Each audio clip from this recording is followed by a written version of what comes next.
बहादुर से मिल रही, जहां आपको बता दें 2 धमाकों के बाद एनआईए की टीम पहुंच चुकी है। जांच को आगे बढ़ाने के लिए इस वक्त का ये बड़ा अपडेट आपके सामने रख रहे हैं। उधमपुर में धमाके वाली जगह एनआईए की टीम पहुंची और तमाम तथ्यों को अब खंगाल रही है। एनआईए के एक्सपर्ट डॉक्टर वीएस वासवानी मौके पर पहुंचे हुए, धमाके की जांच की जा रही है।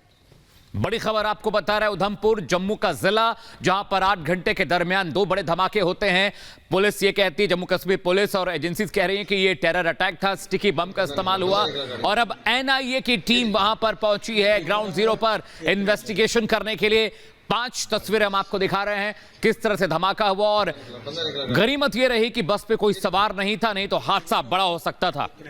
बेशक जम्मू में 8 घंटे में 2 बड़े धमाके हो गए हैं। ये 5 तस्वीरें अभी इस समय आपकी टीवी स्क्रीन पर बैक टू बैक 2 बड़े धमाके हुए हैं और ये तस्वीरें हम आपको लगातार दिखा रहे हैं। इसी खबर पर ज्यादा जानकारी और बातचीत के लिए हमारे सहयोगी गुरसिमरन हमारे साथ जुड़ रहे हैं। गुरसिमरन, अभी इस समय ग्राउंड जीरो से लेटेस्ट अपडेट क्या कुछ मिल पा रहा है इन धमाकों से जुड़ा हुआ? देखिए, धमाकों के मामले में 2 लोगों को अभी तक हिरासत में लिया जा चुका है, जिनसे पूछताछ जारी है और देर शाम तक बताया जा रहा है कि कुछ और लोगों को हिरासत में लिया जाएगा।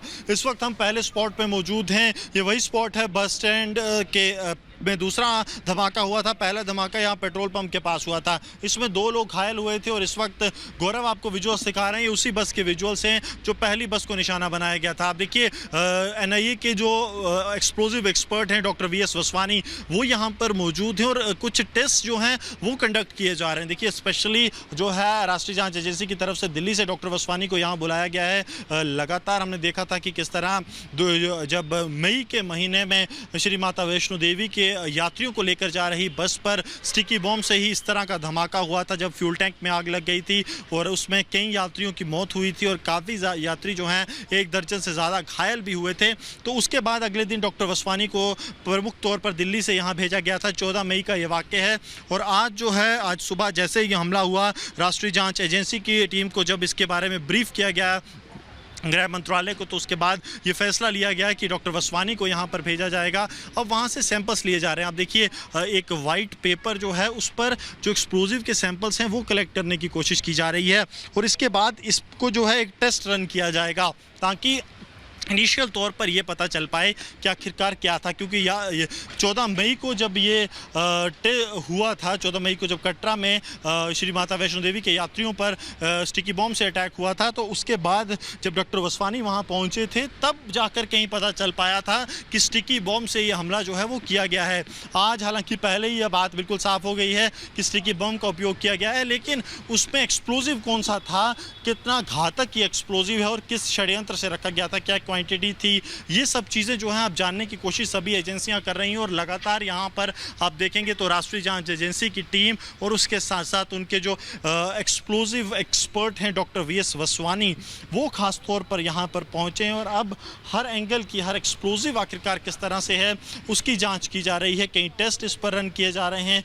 अन्य जो एजेंसियाँ हैं वो भी इस वक्त यहाँ पर मौजूद हैं और कोशिश ये है कि जल्द से जल्द इस केस में कोई बड़ा ब्रेक थ्रू जो है मिल पाए। 2 लोगों को स्वाभाविक तौर पर हमें पता है कि वो हिरासत में लिया गया, लेकिन उन लोगों से अभी तक जांच में कुछ पुख्ता नहीं निकल पाया। बताया जा रहा है कि एजेंसीज के रडार पर 3 से 4 कुछ ऐसे लोग भी हैं जिनका और कनेक्शन निकल कर सामने आ रहा है, लेकिन उन्हें अभी जो है पूछताछ के लिए हिरासत में नहीं लिया गया। तो देर शाम तक कुछ और लोगों को हिरासत में लिया जा सकता है।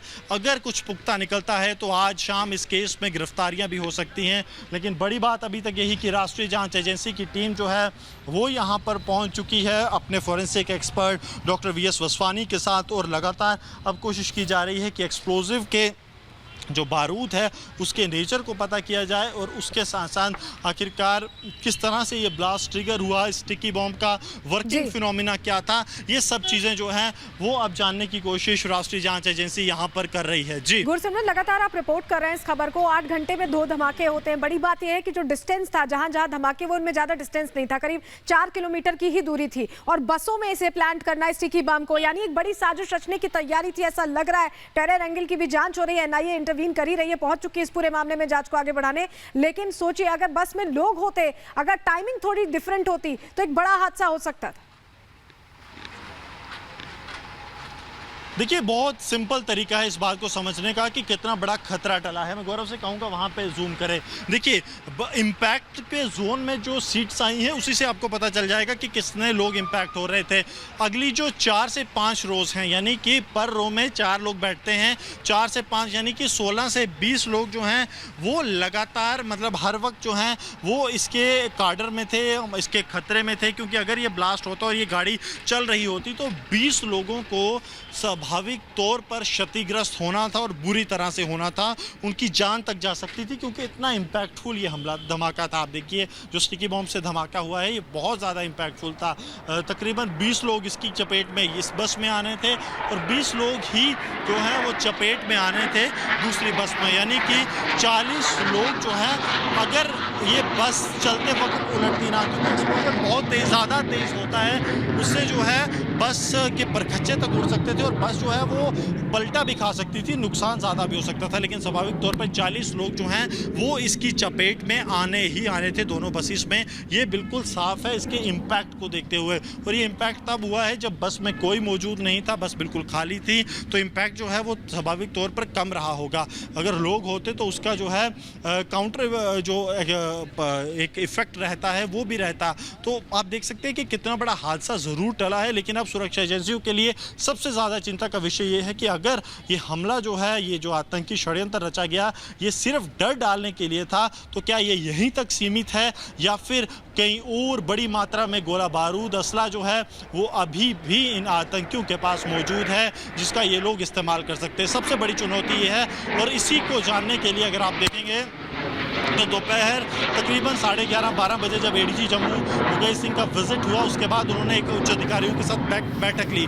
बैठक के बाद तमाम आला अधिकारी जो हैं वो स्पॉट से चले गए थे, यानी कि वो कोर रूम में चले गए थे। कोर जो एजेंडा था उनका कि जल्द से जल्द कोई ब्रेक थ्रू इसमें मिले, वो उसमें लग गए थे। उसके बाद 2 लोगों को हिरासत में लिया गया। अब उनसे पूछताछ जारी है। इस वक्त यहाँ पे एडिशनल एसपी उधमपुर और उसके साथ साथ डीएसपी जो हैं वो मौजूद हैं, एसएचओ यहाँ पे मौजूद हैं, लेकिन जो सीनियर आला अधिकारी हैं डीआईजी एसएसपी वो इस वक्त भी जो हैं वो किसी ब्रेक थ्रू की तलाश में है। लगातार जो डंप कॉल डेटा मिला है, क्योंकि सुबह के इंसिडेंट को भी अब 4 से 5 घंटे का समय हो चुका है, मोबाइल ऑपरेटर्स के द्वारा तकरीबन इतने समय में ही सरकारी एजेंसियों के साथ डेटा शेयर कर दिया जाता है, तो वो कर दिया गया है। और अब लगातार जो है इस मामले में अब आगे कुछ बड़ा निकले उसके लिए जांच की जा रही है। बेशक गुरसिमरन, आप नजर बनाए रखिए। एक बार फिर से मैं आपके पास लौटूंगी बाकी अपडेट्स के लिए। तो बड़ी जानकारी आपके लिए इस समय यही है कि उधमपुर में बैक टू बैक 2 बड़े अटैक्स होते हैं, और वो जो बड़े अटैक थे वो बस में किए गए, जिसमें 2 लोग जख्मी हुए, उनकी मौत हुई। ये जानकारी अभी इस समय मिल रही है। एक रिपोर्ट आपके सामने रखते हैं लेटेस्ट अपडेट के साथ उधमपुर में हुए धमाकों के ऊपर।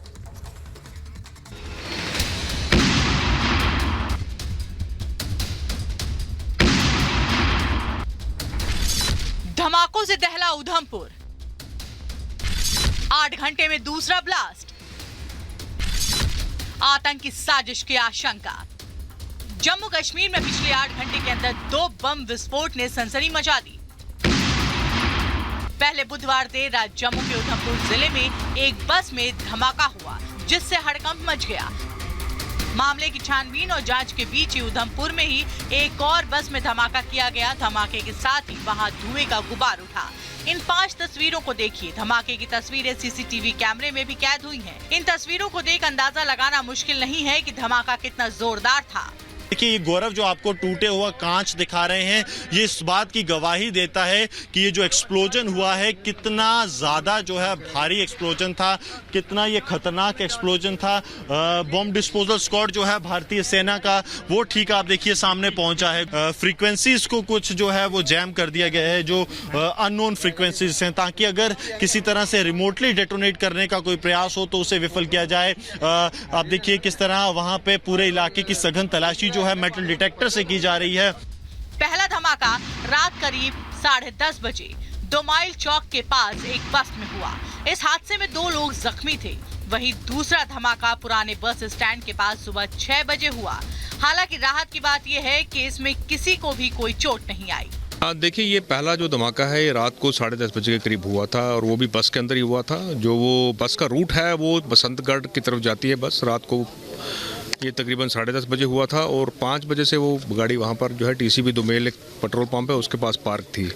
चश्मदीदों के मुताबिक धमाके की आवाज इतनी जोर थी कि इस आवाज से पूरा उधमपुर शहर दहल उठा। जिन 2 जगहों पर धमाका किया गया उनके बीच 4 किलोमीटर की दूरी है। फिलहाल जम्मू कश्मीर पुलिस जांच में जुटी है। पहली नजर में बस में धमाके को आतंक की साजिश माना जा रहा है।